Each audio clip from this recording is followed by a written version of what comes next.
শ্রীমদ্ ভাগবত গীতা, গীতা জ্ঞান, গীতা সপ্তদশ অধ্যায়, শ্রদ্ধাত্রয় বিভাগ যোগ, শ্লোক সংখ্যা 28তম। এই শ্লোকের সম্পূর্ণ বিস্তারিত ব্যাখ্যা। অশ্রদ্ধয়া হুতং দত্তং তপস্তপ্তং কৃতং চ যৎ অসদিত্যুচ্যতে পার্থ ন চ তৎ প্রেত্তনোয়।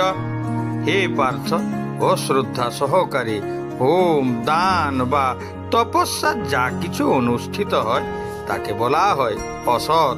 সেই সমস্ত ক্রিয়া ইহলোকে ও পরলোকে ফলদায়ক হয় না।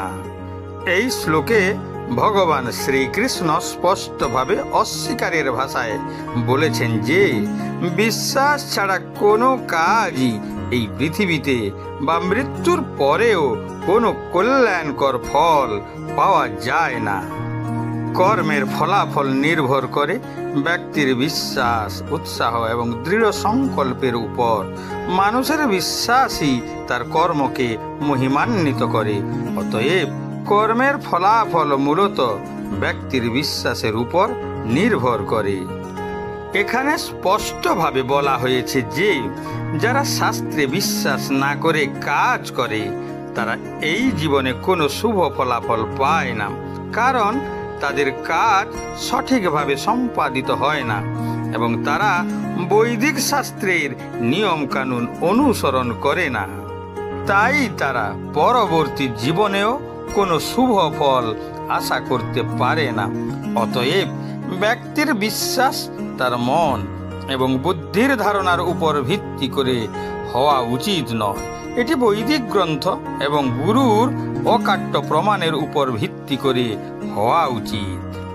বিশ্বাস ছাড়া ত্যাগ, দান, তপস্যা এবং অন্যান্য কর্ম মিথ্যা। সত্যের উৎপত্তি অসত্য থেকে হতে পারে না। অতএব এই ধরনের অসত্য কর্মকাণ্ডের মাধ্যমে প্রকৃত কোনো ভালো ফলাফল অর্জন করা সম্ভব নয়। শ্রীকৃষ্ণের এই উক্তি থেকে এটা স্পষ্ট যে সকল কর্মে বিশ্বাস গুরুত্বপূর্ণ এবং তাছাড়া কর্ম নিষ্ফল।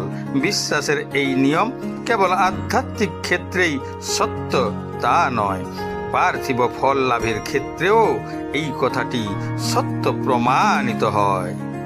ব্যক্তিকে নিজের উপর, তার কাজের উপর এবং তার লক্ষ্যের উপর বিশ্বাস রাখতে হবে, তবেই সে তার কর্মের পূর্ণ সাফল্যের সম্ভাবনা তৈরি করতে পারবে, অন্যথায় নয়।